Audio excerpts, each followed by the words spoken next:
என்னங்க எங்கிட்டும் கேட்டு பார்த்தீங்களா பையன் கடை வைக்கிறதுக்கு காசு? என்னம்மா பண்ணுறது? நானும் என் தெரிஞ்சவங்க தெரியாதவங்க வட்டிக்காரன்னு எல்லாத்துக்கிட்டையும் கேட்டேன்.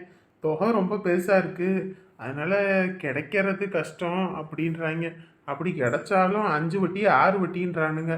அதெல்லாம் கட்டுறதுக்கு நம்ம எங்கே போகிறது? அப்புறம் இங்கிட்டு சம்பாதிக்கவும் இங்கிட்டு கூலி கொடுக்கவும் இங்கிட்டு இவங்களுக்கு வட்டி கட்டவுமே சரியாக இருக்கும். லாபம்னு நமக்கு 10 காசு இருக்காது. அதனால தான் கொஞ்சம் யோசிப்போன்னு இருக்கேன். நானுமே என் பட்டக்காரர்கிட்ட கேட்டேன்.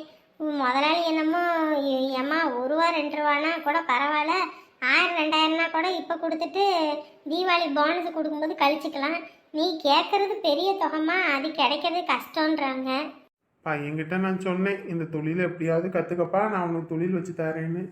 அவன் இப்போ தொழிலை கற்றுக்கிட்டான்.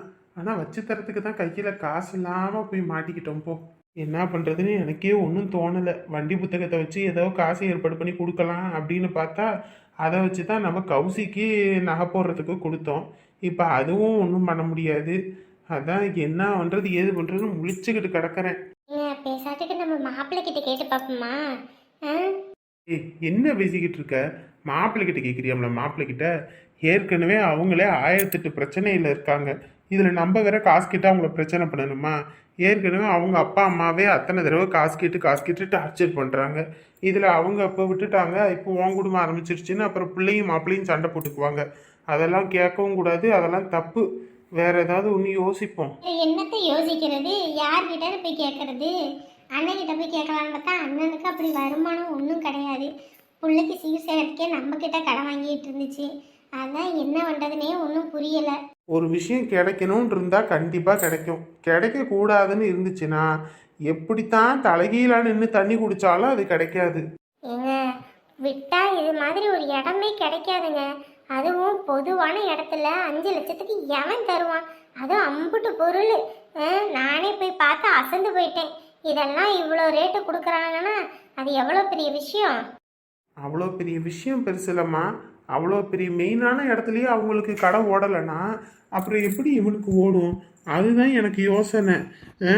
ஆழம் தெரியாமல் காலை விடக்கூடாது, அதுக்கப்புறம் விட்டதுக்கப்புறம் யோசிக்கக்கூடாது. அதுக்காக தான் சொல்கிறேன். ஒரு தடவைக்கு 100 தடவை யோசிக்கலாம். கடன் வாங்குறது பெருசு இல்லை, அதுக்கப்புறம் இவனை கடனாளி ஆக்கிடக்கூடாதுல்ல. நீங்க சொல்றது எப்படி தெரியுமா இருக்கு? கூழுக்கும் ஆசை மீசைக்கும் ஆசைன்ற கதையா இருக்கு. என்னம்மா பண்ணுறது? நம்ம தான் கடன்னு நம்ம வாழ்க்கையை இப்படியே ஓட்டிட்டோம். பையன் வாழ்க்கையிலையாவது அந்த கடனெல்லாம் எதுவும் இருக்கக்கூடாதுன்னு யோசிக்கிறேன். பார்ப்போம், ஒரு 2-3 நாள் எங்கிட்டாவது கேட்டு பார்ப்போம் கிடைக்குதான்னு. அம்மா, சாப்பாடு ஆயிடுச்சாம்மா? சாப்பிடுவோமா? சாப்பிடுவோம்ப்பா, சாப்பிடுவோம். என்னம்மா, அப்பாவும் நீங்களும் ஏதோ யோசனையில் இருக்கீங்க போல இருக்கு. என்னது? நாங்கள் என்னத்தை போய் பெருசாக யோசிக்க போகிறோம்? உன் வாழ்க்கையில் அடுத்து ஏதோ ஒரு நல்லது நடக்கணும்னு நினச்சோம். அதுவும் நடக்கிற நேரத்தில் கையில் காசும் இல்லை. அப்பா அங்கே இங்கேன்னு கேட்டு பார்த்தாரான், எங்கேயும் கிடைக்கல. அதான் அதை பற்றி பேசிக்கிட்டு இருந்தோம்ப்பா. அம்மா, நான் சொன்னா தப்பா எடுத்துக்க மாட்டீங்கல்ல? நான் இங்கே என்னத்தப்பா தப்பாக எடுத்துக்க போகிறோம்? அம்மா, அன்னைக்கு நம்ம வீட்டுக்கு வந்தல அந்த லைலா பொண்ணு. ஆமாம், அந்த பொண்ணுக்கு என்ன? கடைக்கு போயிட்டு பார்த்துட்டு வர வழியில அந்த லைலா பொண்ணை பஸ் ஸ்டாண்டில் வச்சு பார்த்தேன். என்னவாம்பா? எங்கே போயிட்டு வரீங்க என்ன ஏதுன்னு கேட்டாங்க. நான் சொன்னேன், இந்த மாதிரி கடை ஒன்று பார்த்துருக்கோம், அதை போய் பார்த்துட்டு வரதுக்கு போகிறேன் அப்படின்னு சொன்னேன். அப்புறம் அந்த பொண்ணு இருந்துட்டு, காசுக்காக எதுக்கு அங்கே இங்கேன்னு கஷ்டப்படுறீங்க, என்கிட்ட காசு இருக்குது, நான் வேணா தாரேன் அப்படின்னாங்க. நான் இருந்துட்டு, இல்லைங்க, நீங்களே உங்கள் கல்யாணத்துக்காக சேர்த்து வச்சுட்ருப்பீங்க, அதை போய் எனக்கு கொடுத்துட்டு பின்னாடி என்னால் கொடுக்க முடியலன்னா அது பெரும் பிரச்சனையாயிடும். அதுவும் இல்லாமல் நீங்களே ஒத்தையால் இருந்து இவ்வளோத்தையும் செஞ்சிட்ருக்கீங்க அப்படின்னு. அதெல்லாம் ஒன்றும் பிரச்சனை இல்லை, இப்போதைக்கு எனக்கு அது தேவையில்லை, சும்மா தான் பேங்க்கில் கிடக்கு, அது உங்களுக்காவது பிரயோஜனமாக இருக்கட்டும்னு சொன்னிச்சு அந்த பொண்ணு. அதான் நான் வீட்டில் கேட்டுட்டு சொல்கிறேன்னு. என்னம்மா சொல்லிட்டோம்? ஏன்பா, என்னதான் இருந்தாலும் ஒரு பொம்பளை பிள்ளை காசு தரேன்னு சொல்லி நம்ம கை நீட்டி வாங்கிட்டோம்னா பின்னாடியே பார்க்குறவங்க என்ன சொல்லுவாங்க? அதுவும் இல்லாமல் அப்பா அம்மா இல்லாமல் அந்த பிள்ளை ஒத்தையில் கடந்து கஷ்டப்பட்டு நேர்வை சிந்தி சம்பாரிச்ச பணம், அதை போய் நம்ம வாங்கி எப்படிப்பா செலவு பண்ணுறது? அதுதாம்மா எனக்கும் யோசனையாக இருந்துச்சு. பா, நீங்கள் எதுவும் சொல்லாமல் இருக்கீங்க. அம்மா சொல்கிறதும் சரிதானேப்பா. முன்ன பின்ன தெரியாத பிள்ளை நான் காசை தாரேன் அப்படி இப்படின்னு சொல்லுது, அதை வாங்கி நம்ம செலவு பண்ணிவிட்டோம்னா பின்னாடி அது பெரும் பிரச்சனையாக போயிடுமா. அதனால் அதெல்லாம் வேண்டாம், முடிஞ்ச அளவுக்கு பார்ப்போம். அப்படி இல்லையா, இதை விட சின்ன கடை ஏதாவது நம்ம கிடைக்காம போயிட்ட போது கடவுள் யார் யாருக்கு என்னென்ன எப்பப்போ எது எது கிடைக்கணும்னு எழுதி வச்சுருப்பாரு. அதுவும் அந்த நேரத்தில் கிடச்சிட்டு போட்டுன்னு இருப்போம். ம், சரிப்பா. சரி, பையன் பசிக்குதுன்னு சொன்னால போ சாப்பாடு எடுத்து வை. இந்தா போகிறேங்க. நீயே எதுவும் கேட்டியா இல்லை அந்த பொண்ணே தாரேனுச்சா? இல்லைப்பா, நானா கேட்கல, அந்த பொண்ணை தான் நான் தாரேன், சும்மா தான் இருக்கு அப்படின்னாங்க. நான் வேண்டவே வேண்டான்ட்டேன். வேணும்னா அம்மா அப்பாட்ட கேட்டு வாங்க அப்படின்னுச்சு, அதான் கேட்டேன். நல்ல பிள்ளையா, பாவம் இந்த காலத்தில் பிள்ளைங்க காசு சம்பாதிச்சு எப்படி எப்படியெல்லாம் செலவு பண்ணிக்கிட்டு தெரியுது. ஆனால் இந்த பொண்ணு தனக்கானது தேவையே சேர்த்து வச்சுக்குதுப்பா. இந்த மாதிரி பிள்ளைங்க இருக்கணும்.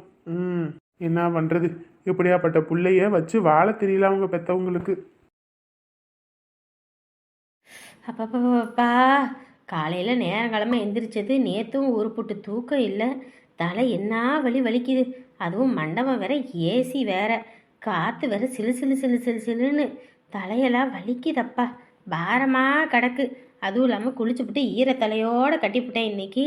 அதுவும் சேர்ந்துக்கிட்டு ஒரே தான் போட்டு படுத்துதப்பா. அம்மா வலிக்குதே ஆண்டவா. இதுலேயும் உரைக்கவும் மாட்டேங்குது. மொத்த டப்பாவையும் எடுத்து தேய்ச்சா தான் உரைக்கும் போல இருக்கு. ஏன்பா எம்பிட்டு பணம் வந்திருக்கு? அதானக்கா வரவு செலவு பார்த்துக்கிட்டு இருக்கேன். இதா பார்த்துக்கிட்டு இருக்கேன், பார்த்துட்டு சொல்கிறேன். சரிப்பா, நீ பொறுமையாவே பார்த்து சொல்லு. லட்சக்கணக்கில் எதுவும் வந்திருக்குமா? ஏக்கா, நம்ம சொந்த பந்தெல்லாம் என்ன சாதாரண குடும்பமா? அதெல்லாம் 5000 10,000 20,000 30,000ன்னு சும்மா கொத்தா எழுதியிருக்காங்க. இதுலயும் பாருக்கா, அவங்க ஊர் பக்கத்துல முனியாண்டின்னு ஒருத்தன் எழுதியிருக்கான் பாரு, 51 ரூபா. இவன் சாப்பிட்ற சாப்பாட்டுக்கு கூட எழுதலக்கா. அடியாத்தி, 51 ரூபாயா? ஏன்டா எந்த காலத்துலடா அவன் எழுதி இருந்திருக்கான்? ஏங்க, அவருக்கு புள்ள குட்டின்னு யாரும் கிடையாது. அவர் வயசான ஒரு ஆள். ஏதோ கூப்பிட்ட கடமைக்கு வந்து செஞ்சுட்டு போயிருக்காரு. சும்மா இலக்காரம் பேசிக்கிட்டு இருக்காதீங்க. ஏண்டி, ஒரு ஆள் சாப்பாட்டுக்கே நான் 130 ரூபா செலவு பண்ணியிருக்கேன். 130 ரூபா சாப்பாட்டை சாப்பிட்டுவிட்டு வெறும் 50 ரூபாயை வச்சுட்டு போயிருக்கானே மொய்யின்னு, அப்புறம் என்னத்த சொல்றது? ஏங்க, அவங்களுக்குன்னு நம்ம எந்த சீரும் செய்ய கிடையாது. ஏதோ நம்ம கூப்பிட்ட கடமைக்கு வந்து அந்த 51 ரூபாயை வச்சுட்டு போயிருக்காங்க. சும்மா வாங்குவீங்களா, அதை விட்டு சும்மா அதை இதுன்னு பேசிக்கிட்டு. இனிமே என்ன அவங்களுக்கு என்ன, நம்ம போய் சீரு செய்ய போகிறோமா இல்லை செய்முறை எதுவும் பார்க்க போகிறோமா? ஒன்றும் கிடையாது. இல்லைன்னா மட்டும் அப்படி செஞ்சு தள்ளிடுவாங்க. ஏண்டி நீ வேற? தம்பி, நான் 51 தட்டு வச்சேன்டா. கரெக்டாக எழுதியிருக்காங்க தானே? அதெல்லாம் எழுதியிருக்காங்கக்கா. இந்த அவங்க வீட்டில் வச்சாங்களே 7 தட்டு, அதுவும் எழுதியிருக்காங்க. 7 தட்டு எங்கே இருக்குது? 51 தட்டு எங்கே இருக்குது? ஏற்கனவே தலை வலியாக பின்னி எடுக்குது. இதில் இதுங்க ரெண்டும் வேற மனுஷன் உசுரை போட்டெல்லாம் எடுக்குதுங்க. போய் படுக்கலான்னு பார்த்தா புதுசேன் அங்கே 1008 வேலை பார்த்துக்கிட்டு இருக்கேன். நீ எனக்கு என்ன வந்துச்சுன்னு தூங்குறேன்னுவான். இவங்கிட்டெல்லாம் பேச்சு ஏச்சி வாங்கினா நமக்கு தலையெடுத்துப்போ. என் தம்பி, அவங்க வீட்டில் இருந்து தாய் மாமே அந்த சந்தோஷ பைய வந்து ஒரு குண்டுமணி கூட செய்யல. இவ வேற எரியிற தீயில எண்ணெயை ஊத்தணும்னே முக்காடை போட்டுக்கிட்டு வந்துட்டா. இவ்வளோ முதல்ல அடிச்சு பத்தலான்னு பார்த்தா முட்டிய மாட்டேங்குதே. எப்போ பார்த்தாலும் இந்த ஆள் கூடயே தான் சுற்றிக்கிட்டு இருக்கா. அங்கிட்டு போய் உக்காந்து தொலைய வேண்டிதானே. அதான் இம்புட்டி இடம் இருக்குல்ல, அதை விட்டுட்டு போய் நின்றுக்கிட்டே இருக்கணுமா? இந்த ஆள் வேற நம்ம சொல்கிறத புரிஞ்சுக்காம அவன் நல்லவ மாதிரி அவளை உள்ளே விட்டுக்கிட்டு ஆடிக்கிட்டு இருக்காரு. எந்த நேரத்தில் என்ன வேலையை பார்க்க போகிறான்னு வேற தெரியல. அது வேற நினச்சா ஒரு பக்கம் பதட்டமாக இருக்குது. இந்த ஆளுக்கு புரியுதா ஒன்றா? இதுலயே அவங்க தெரியல, இதுதான் சாக்குன்னு வராமல் இருந்திருப்பாங்கக்கா. அதுவும் தாய் மாமன் சீர் செய்யணும்ல, அதுக்கு பயந்துக்கிட்டு தான் வராமல் இருக்காங்க. கூப்பிட்டா தான் வருவாங்க, கூப்பிடாம வருவாங்களா? அவங்கள பெரிய இந்த வேலை செய்கிறாங்க. நம்ம போய் அவங்கள கை கட்டி நின்று கூப்பிட்டு பேசி அதுக்கப்புறம் தான் வர வைக்கணும். காதில் விழுந்துச்சா வந்து செய்யணும். அதை விட்டுவிட்டு இருக்கானுங்க. நம்மளும் அவங்களுக்கு புள்ள குட்டி பிறக்கும்போது அப்படி இருந்துட்டு போவோம். அதான்டாப்ப சரி, அதுதான் சரி. சரி, கொஞ்ச நாள் 2 பேரும் அடிச்சுக்கிட்டு சாவிங்க. அப்போ இந்த ஊரே பார்த்து சிரின்னு சிரிக்கும். அப்போ இருக்கு உனக்கு. ஊரே லைட்டெல்லாம் போட்டு எப்படி இருக்கு? என்ன வீட்டில் ஆள் இருக்காங்களா என்னையா? லைட்டும் போடலை, ஒன்றும் போடலை, கரு கும்முன்னு கிடக்குது. வயசான காலத்தில் அவன் புள்ள வேற அசிங்கப்படுத்திப்படான்னு சொல்லி அரளி விதையை தான் அரைச்சி பிடிச்சிக்கலா. ஐயோ கடவுளே, என்ன ஏதுன்னு வேற தெரியலையே. இதுங்களுக்கு அம்பட்டு தைரியம்லாம் இல்லையே. இதுங்களால அடுத்த உயிர் போவேன்னா சொல்லலாம், அடுத்தவரால் இவங்க உயிரெலாம் போகிறதுக்கு வாய்ப்பு இல்லையே. எதுக்கு உள்ளே போய் ஒரு வாட்டி பார்த்துருவோம். அப்புறம் போலீஸ் கீழ்ஸ் வரமா இருந்துச்சுன்னா, ஏமா ஏற்ற வீட்டுக்காரி தானம்மா, என்ன எதுன்னு போய் பார்க்க மாட்டியா வைக்க மாட்டியான்னு பின்னாடி நம்ம பக்கமே திருவிக்கு வாங்கி போய் என்ன எதுன்னு பார்ப்போம். என்ன லைட்டு கூட போடல, கரு கும்முன்னு கிடக்குது. ஆள் இருக்காங்களா என்ன? இதை லைட்டு போட்டு பார்ப்போம். அக்கா, அண்ணே, என்ன ஆச்சு? என்ன எப்படி படுத்திருக்கீங்க? ஒரு லைட்டும் போடல ஒன்றும் போடல, கரு கும்முன்னு இருட்டுக்குள்ள எதுக்கு 2 பேரும் இருக்கீங்க? லைட் எல்லாம் போடலாம்ல. என்னத்தை போட்டு என்னத்தை வரப்போகுது. அப்படியே படுத்தாச்சு. படுக்கிறதுனா ஒரு பாயை விரிச்சு போட்டு படுக்கலாம். அண்ணன் இந்த தூண்ல சாஞ்சு கிடக்குறாரு, நீங்க இந்த தூண்ல சாஞ்சு கிடக்குறீங்க. என்ன இது? என்னத்தம்மா பண்றது? தலையெழுத்து அப்படி. யாரை சொல்லி என்னத்தை போய் வந்துக்கிறது? என்ன மண்டபத்துல வச்சு உங்க புள்ள பேசினே நஞ்சு பேசிக்கிட்டு இருக்கீங்களா? ஏக்கா நீங்க வேற. அவ என்ன இன்னைக்கு நேத்தா அப்படி? அவ பிறந்ததுல இருந்தே அவ அப்படித்தான். அவ பேசுறத பெருசா எடுத்துக்கிட்டு நீங்களும் பாட்டுக்கு இப்படியே இருக்கீங்க. மண்டபத்துலயும் நீங்க சாப்பிட்ட மாதிரியே தெரியல. அவளும் சாப்பிடுங்க வைங்கன்னு ஒரு வார்த்தை கூட சொல்லலை. நீங்கள் பாட்டுக்கு கோவிச்சிட்டு வந்த மாதிரி இருந்துச்சு. நானும் வருவோன்னு பார்த்தேன். அப்புறம் வேற கொஞ்சம் வேலையாகி போச்சுன்னு தான் வர முடியல. சரி இப்போ வருவோன்னு வந்தேன். சாப்பிட்டீங்களா? என்ன சாப்பாடு தானே? அதான் பெத்த பிள்ளை நல்லா நறுக்கு நறுக்குன்னு நாக்க பிடுங்குற மாதிரி கேட்டாலம்மா, அதுலேயே வயிறு நிறைஞ்சு போச்சு, மனசும் குளிர்ந்து போச்சு. ஏக்கா அவ கிடக்குறாக்கா ஒரு பைத்தியக்காரி. அவ பேசாதெல்லாம் நீ போய் பெருசா எடுத்துக்கிட்டு விடுக்கா விடுக்கா. என்ன எது சொல்லியிருந்தாலும் நான் பொறுத்திருப்பேம்மா. ஏன்னா அவளுகளுக்கு என்னை பற்றி அந்த அளவுக்கு இதெல்லாம் இல்லை. ஆனால் அவங்க அப்பனா அம்புட்டு உயிராக கிடப்பாளுக. ஆனால் அப்படியாப்பட்டவளுக பெத்த தாப்பனோட கஷ்டத்தையே புரிஞ்சுக்கலையன்றது தான் எனக்கு வருத்தம். அவள் யாருக்கு என்ன பாவம் பண்ணோம்? எதுக்கு எங்களுக்கு இப்படியாப்பட்ட பிள்ளைங்க? அவள் என்னமோ எனக்கு என் புருஷன் முக்கியம்னு முகத்தை திருப்பிக்கிட்டு போகிறா.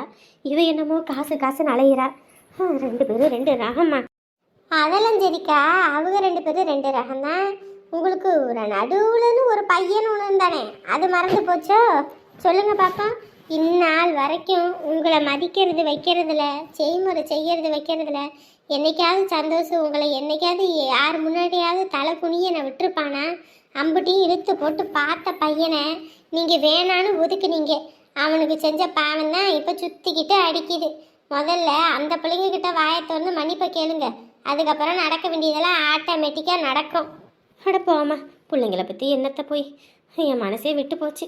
அவன் மட்டும் என்ன, அவனும் பொண்டாட்டி குடும்பத்தோடு போய் சேர்ந்துட்டான். இனி எங்களை பாப்பானா வைப்பானா? ஏங்க என்னக்கா இப்படி பேசிக்கிட்டு இருக்கீங்க? பொண்டாட்டி குடும்பம் பொண்டாட்டி குடும்பம்.